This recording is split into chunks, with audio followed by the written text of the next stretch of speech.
Mo tún kí wa pé a kú dédé àsìkò yìí níbi yòówù kẹ́ẹ̀tì láǹfààní láti máa darapọ̀ mọ́ wa lórí ìkànnì Àrólé Bàbá 1010 TV2,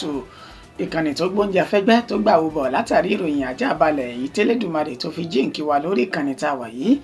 Ṣe bí mímọ̀ ṣe náà wà kọ́ Elédùmarè ló ṣe bẹ́ẹ̀ tó dirí ẹwà fákùkọ tiwa tó ní ká máa ṣe kó máa gba ṣíṣe ká máa lù kó máa dún ká máa ta kó sì máa jọra wọn. Àtàtìlẹ́yìn ẹ̀yin tẹ́ jẹ́ olólùfẹ́ wa lórí ìkànnì yìí tẹ́ dúró tì wá gbọngbọngbọn tẹ́ ẹ̀ ní dá wa dá gbogbo akitiyan àti làálàá pẹ̀lú wàhálà wa lórí ìkànnì yìí. Bẹ́ẹ̀ ṣe wá dúró tì wá lò ní já ní tàn mọ́ láti máa fún níròyìn alájà ò balẹ̀ pẹ̀lú bí nǹkan bá ṣe ń lọ káàkiri orígun mẹ́rẹ̀ẹ̀rin àgbáláyé. Ẹ mọ̀ pé lóyìn tó bá ní ṣe pẹ̀lú ètò òṣèlú, ìjìjàngbara àti àwọn ọ̀ràn dídá tó fi máwọn ìròyìn míì la máa ń ṣe bẹ́ẹ̀ pẹ̀kẹ́lù lórí ìkànnì yìí. Títa àkókò yìí òun náà látúnṣe bẹ́ẹ̀ tá gbálégbòdè tá mú aṣojú mọ́ máwòrán yín. Orúkọ oníròyìn kò yí padà, àyànfẹ́ Elédùmarè yín náà ni. Ẹgbọ́ kókó tí ń bẹ nínú ìròyìn ṣáájú ẹ̀kúnrẹ́rẹ́ rẹ̀ báyìí. Àjọ Amnesty International ti dẹrù ẹ̀bi lé ààrẹ Bọ́lá Ahmed Tinubu lórí pẹ̀lú bí ènìyàn tí kò dín ní 74 wọ́n ti ṣe bẹ́ẹ̀ jáde láyé láàrin ọ̀sẹ̀ kan gbáko látàrí ohun tí wọ́n jẹ. Ẹ má wulẹ̀ dẹrù ẹ̀bi ọ̀rọ̀ lé ìjọba àpapọ̀ lórí o látàrí ìjàmbá tó ṣe àwọn ènìyàn níbi tí wọ́n ti ń pín ìrẹsì. Àtúnṣe ọrọ̀ ajé ìjọba Tinubu yóò sì ṣèso rere nígbẹ̀yìn. Ìjọba àpapọ̀ ló fèsì bẹ́ẹ̀ fún àwọn tí wọ́n ti ń sọ̀rọ̀ nípa ààrẹ Bọ́lá Ahmed Tinubu pòun ló fa wàhálà àti làásìgbò ọ̀hún. Ẹ wò ó, a ti ṣẹ́gun a sì ti rẹ́yìn ogun. Ikọ̀ agbésùmọ̀mí Lákúráwá ti ń gbénu ìgbẹ́wò wá báyìí. Ìjọba àpapọ̀ náà sọ èyí di mímọ̀ pé kò sí ikọ̀ agbésùmọ̀mí Lákúráwá ní orílẹ̀-èdè Nàìjíríà mọ́. Ẹ wá wo ọkọ ìyàwó kan èyí tó ṣe bẹ́ẹ̀ tó lu ìyàwó rẹ̀ pa nítorí ọ̀rọ̀ iṣu tó di wàhálà láàrin àwọn méjèèjì. Ọwọ́ iléeṣẹ́ ọlọ́pàá ìpínlẹ̀ Ògùn ti tẹ arákùnrin kan tó pa èèyàn láti ṣe ètùtù ọrọ̀ tó sì tún fẹ́ ta ẹ̀yà ara ènìyàn náà. Akẹ́kọ̀ọ́ ilé ẹ̀kọ́ gíga fásitì OOU 3 ti ṣe bẹ́ẹ̀ jáde láyé látàrí ìjàmbá ọkọ̀ ojú pópó èyí tó wáyé ní ìpínlẹ̀ Ògùn. Ọwọ́ ikọ̀ fìjìláńtì ìpínlẹ̀ Zamfara ti tẹ àgbà àlùfáà ẹni ọdún 75 èyí tó ń ṣoògùn ìlàyà fáwọn agbésùmọ̀mí ní ìpínlẹ̀ ọ̀hún. Ẹ gbọ́ ìròyìn náà lẹ́kùnrẹ́rẹ́ báyìí. Àjọ Amnesty International èyàn àjọ tí wọ́n pè fún ìjìjàngbara àti ìjàfẹ́tọ̀ọ́ ọmọnìyàn tí wọ́n ò sì rọ̀gbọ̀kú lé ìjọba àpapọ̀ ó ní wọ́n ti ṣe bẹ́ẹ̀ dẹrù ẹ̀bi lé ààrẹ Bọ́lá Ahmed Tinubu lérí pẹ̀lú bí ènìyàn tí kò dín ní 74 wọ́n ti ṣe bẹ́ẹ̀ jáde láyé láàrin ọ̀sẹ̀ kan gbáko látàrí ohun tí wọ́n jẹ tán wá káàkiri. Pẹ̀lú bí ìròyìn náà bó ṣe ti jálé jáko báyìí látàrí ìjàmbá tó ṣẹlẹ̀ sí àwọn ènìyàn níbi ètò tí wọ́n gbé kalẹ̀ láti pín ohun ìmáyédẹrùn àti oúnjẹ fáwọn ọmọ orílẹ̀-èdè Nàìjíríà èyí tí alákọ̀ọ́kọ́dún rẹ̀ ṣẹlẹ̀ ní ìpínlẹ̀ Ọ̀yọ́ lólùlú ìpínlẹ̀ náà ti ń ṣe Ìbàdàn nínú ètí ìròyìn náà tó ti jáde láti bí ọjọ́ mélòó kan sẹ́yìn tá a sì tún mú wá fún wa ní ọjọ́ àbámẹ́ta èyí tá a lò sẹ́yìn yìí nínú ètí irú ìkọlù bẹ́ẹ̀ tó tún ti wáyé ní ìpínlẹ̀ Anambra àti olùlẹ̀ tí ń ṣe Àbújá nínú ètí àkọsílẹ̀ ìlú mẹ́tẹ̀ẹ̀ta tó ti ń ṣe àfihàn ènìyàn 74 tí wọ́n jáde láyé láàrin ọjọ́ mẹ́ta síra wọn látàrí wípé wọ́n wá ohun tí wọ́n jẹ àtòhun tí wọ́n mú káàkiri pẹ̀lú àwọn ènìyàn tí wọ́n pín ìrẹsì àti oúnjẹ ọ̀fẹ́ tìlú Ìbàdàn. Wọ́n la sọ di mímọ̀ wípé ó ṣẹlẹ̀ ní iléèwé Islamic High School ní Báṣọ̀run nínú ètí ẹni tó jẹ́ olórí tẹ́lẹ̀ Naomi Sílẹ̀kùnọlá láàfin ti Ọọ̀ni Ilé-Ifẹ̀ àti Oríyọmí Hamzat tó jẹ́ aláṣẹ àti olùdarí iléeṣẹ́ rédíò Àgídìgbò tí wọ́n jọ ní àjọṣepọ̀ láti pín ohun ìmáyédẹrùn fáwọn ènìyàn. Ṣùgbọ́n tọ́rọ̀ náà tó bẹ́yìn yọ nínú ètí mi tó ti ṣẹlẹ̀ ní olúlu ilẹ̀ tí ń ṣe Àbújá ní ilé ìjọsìn tó pè ní Holy Trinity Church èyí tó wà ní Àbújá nínú ètò tí ní àkọsílẹ̀ ènìyàn 10 ló jáde láyé níbẹ̀ nígbà tí èyí tó tún ṣẹlẹ̀ lọ́jọ́ àbámẹ́ta ìbákan náà tó wáyé ní ìpínlẹ̀ Anambra ní agbègbè tó pè ní Òkìjì ní ìpínlẹ̀ ọ̀hún tí àkọsílẹ̀ ènìyàn tí kò dín ní 22 láti ní wọ́n jáde láyé. èyí ló wá fà á tí àjọ Amnesty International láti wá di ẹrù ẹ̀bí lé ààrẹ Bọ́lá Ahmed Tinubu lórí wípé pẹ̀lú ètò ìṣèjọba rẹ̀ ó ló fa wàhálà àti làásìgbò ètò ń bẹ lóde yìí ní ebi ọ̀pàgbàfọ̀ mẹ́kẹ́ èyí tó ti jálé jáko láàrin ọmọ orílẹ̀-èdè Nàìjíríà látàrí àìsí iṣẹ́ fáwọn òbí láti fi lè tọ́jú àwọn ọmọ wọn, àìsí owó lọ́wọ́ tó fi mọ́ ọ̀wọ́n gógó oúnjẹ àti ìgbáyégbádùn ọmọnìyàn tó ti di ìnira báyìí. àná ló fà á tọ́gọ̀rọ̀ àwọn ènìyàn tí wọ́n fi ń rọ́ lọ síbi tí wọ́n ti ń pín oúnjẹ ọ̀fẹ́ nílé tó ṣokùnfà ikú àwọn ènìyàn tí wọn kò dín ní 54 láàrin ọjọ́ 3 síra wọn. èlò àfà tí wọ́n ní tó bá jẹ́ wípé ààrẹ ṣe gẹ́gẹ́ bí ó ṣe tó àti bó ṣe yẹ lásìkò tó wà lórí àléfà yìí, irú ìkọlù bẹ́ẹ̀ kò ní máa wáyé torí wípé ìṣèjọba rẹ̀ ó ti fún àwọn ọmọ orílẹ̀-èdè Nàìjíríà gbẹ tó ń kúlùkù sí wọ́nà àtìlà àti àtijẹ. bákan náà lẹni tó jẹ́ olùdíje sí ipò ààrẹ lọ́dún 2023 nínú ẹgbẹ́ òṣèlú AAC Ọmọyẹlé Sowore lónà ṣe bẹ́ẹ̀ bọ ẹnu àtẹ́lu ìṣèjọba tó wà lóde yìí tí wọ́n sọ di mímọ̀ wípé ààrẹ Bọ́lá Ahmed Tinubu ó fa gbogbo wàhálà yìí látàrí àwọn ìlà àlàkalẹ̀ ètò ìṣèjọba rẹ̀ èyí tí kò mọ̀yán lórí tó sì ń ṣe àkóbá tó tóbi fáwọn ọmọ orílẹ̀-èdè Nàìjíríà. àmọ́sá oníṣe ni wọ́n ti fèsì fún àwọn ènìyàn yìí. ẹ má dẹ́rù ẹ̀bi lé ọ̀rọ̀ ilẹ̀ yìí lé ìjọba àpapọ̀ lórí látàrí ìjàmbá tó ṣe àwọn ènìyàn níbi tí wọ́n ti ń pín ìrẹsì. àtúnṣe ọrọ̀ ajé orílẹ̀-èdè Nàìjíríà yìí tí ìjọba Bọ́lá Ahmed Tinubu ń ṣe yóò sèso rere láìpẹ́ yìí. ìjọba àpapọ̀ ló fi ohùn náà léde. ẹni tó jẹ́ mínísítà fẹ́tọ̀ ìròyìn àti ìlanilọ́yẹ̀ Mohammed Idris olómọ̀ ti fèsì padà báyìí o fún àwọn ènìyàn tí wọ́n di ẹrù ẹ̀bi lé ààrẹ Bọ́lá Ahmed Tinubu lórí pé ètò ìṣèjọba rẹ̀ pàápàá jùlọ níbi ètò ọrọ̀ ajé ó ti mú wàhálà àti làásìgbò báwọn ọmọ orílẹ̀-èdè Nàìjíríà pẹ̀lú gbogbo nǹkan bó ṣe yí dande báyìí tẹ́mi àwọn ọmọ orílẹ̀-èdè Nàìjíríà tó sì ń bọ́ sọnù. ìgbà tí mínísítà ọ̀hún tí ó máa fèsì padà ẹ má wulẹ̀ dáadáa parọ́ àbí irọ́ ẹ̀bi kankan lé ààrẹ Bọ́lá Ahmed Tinubu lórí.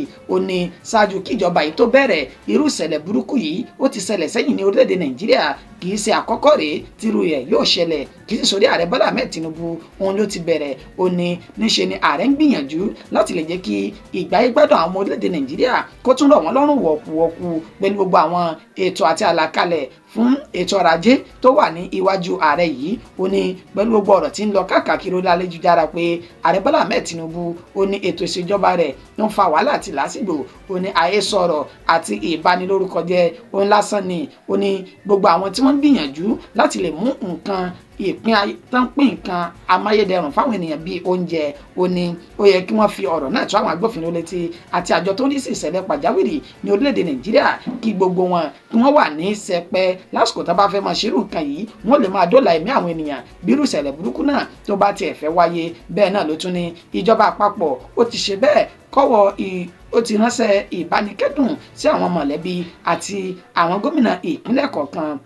nínú ètò àtìrí gómìnà ìpínlẹ̀ Ọ̀yọ́ wípé wọ́n kó ara fẹ́rakọ àti àtẹ̀mọ́ra àti ẹni tó jẹ́ mínísítà fún ọ̀rọ̀ Àbújá Nyesom Wike. bẹ́ẹ̀ náà ló tún ṣe bẹ́ẹ̀ ránṣẹ́ sí gómìnà ìpínlẹ̀ Anambra Soludo wípé ẹ kú àtẹ̀mọ́ra ẹ kú ara fẹ́rakọ ó sì kí gbogbo àwọn mọ̀lẹ́bí tí ìjàmbá náà tó kàn wípé Elédùmarè yóò rọ̀ wọ́n lójú nínú wàhálà tí wọ́n ń dojúkọ yìí. ẹ wo àti ṣẹ́gun a sì ti rẹ́yìn ogun ikọ̀ agbésùmọ̀mí Lakurawa ti ń gbénu ìgbẹ́wò wá báyìí wọn kò sí ní orílẹ̀-èdè Nàìjíríà mọ́ ìjọba àpapọ̀ ló sọ èyí di mímọ̀.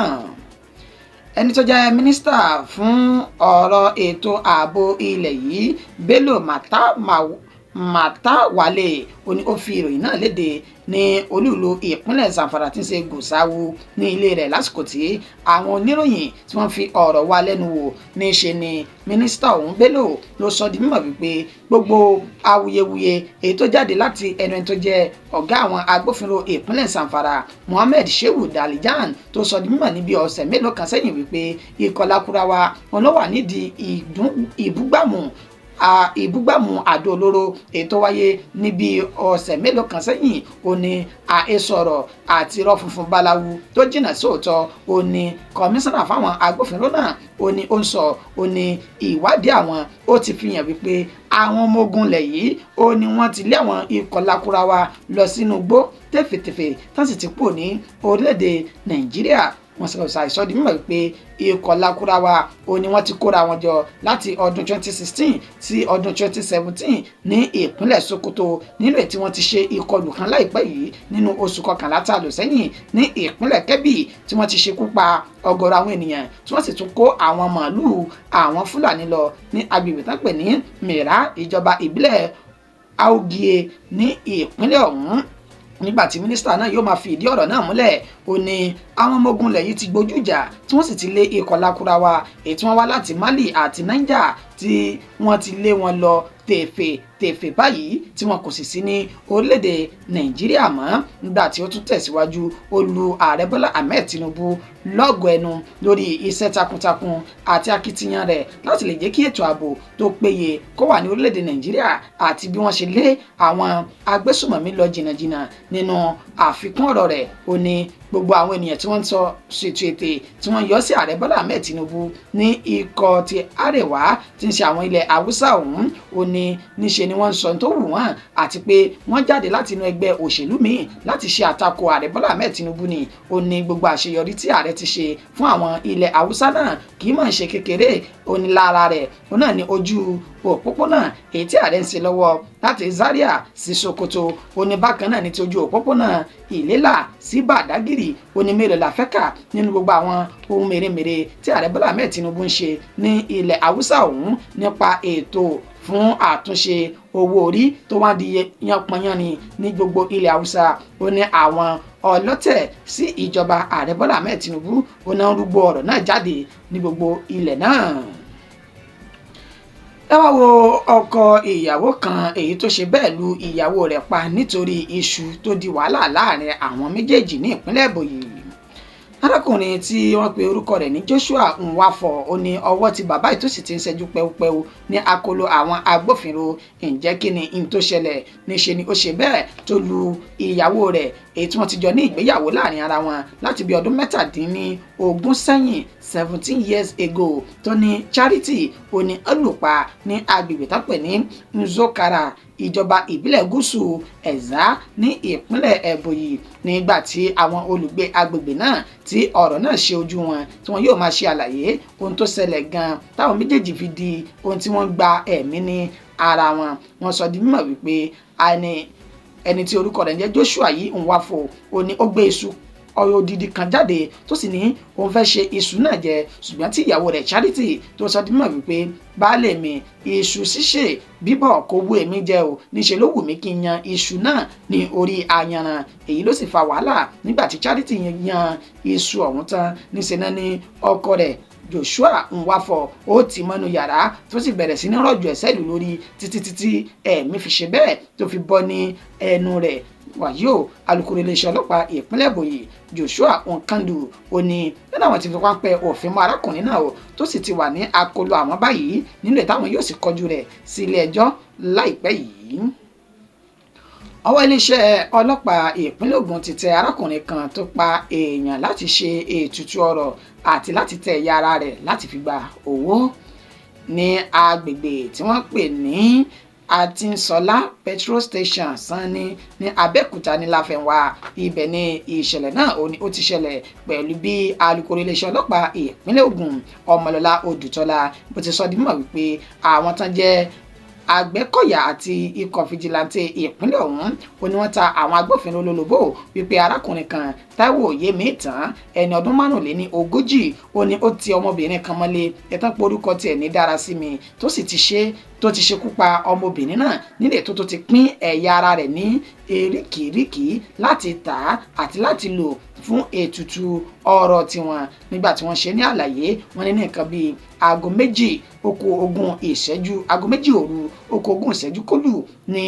ọwọ́ ba arákùnrin náà ní àná òde tí ń ṣe ọjọ́ àìkú nílò tí ó ti jẹ́wọ́ wípé àwọn tan ọmọbìnrin náà wọlé ní Darasimi láti lo ẹ̀yà ara rẹ̀ àti láti ta àwọn orí àti àwọn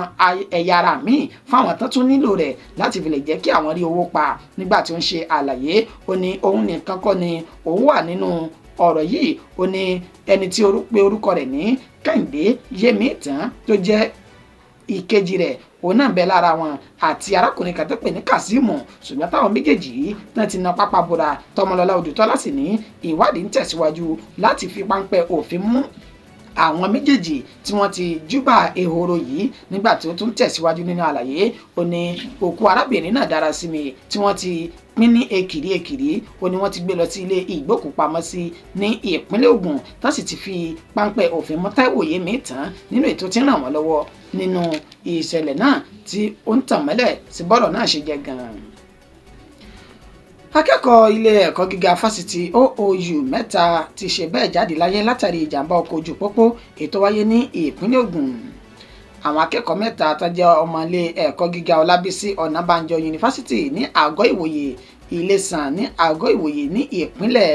Ògùn ó ní wọ́n ti ṣe bẹ́ẹ̀ pàdé ikú òjijì látàrí ìjàmbá ọkọ̀ èyí tó ṣẹlẹ̀ sí wọn ní ọjọ́ àbámẹ́ta yìí. Nínú àlàyé, Ọmọlọ́lá Odùtọ́lá, alukoro iléeṣẹ́ ọlọ́pàá ìpínlẹ̀ Ògùn, ó sọ di mímọ̀ wípé àwọn akẹ́kọ̀ọ́ ọ̀hún ó ní wọ́n jáde láti ilé ẹ̀kọ́ wọn tí wọ́n sì ń lọ sí ilé. Nínú èyí tí wọ́n sọ di mímọ̀ wípé àwọn ènìyàn náà, àwọn ẹni tó wa ọkọ̀ ọ̀hún ó ní ó sọ ìjánu rẹ̀ nù látàrí eré àsápajúdé tó sì yí ọwọ́ ọkọ̀ náà wọ inú igbó lọ. Nínú èyí tí àwọn akẹ́kọ̀ọ́ mẹ́ta èyí tá a ti rí arákùnrin tí wọ́n pe orúkọ tiẹ̀ ní Dàda Olúwanífẹ̀ẹ́sími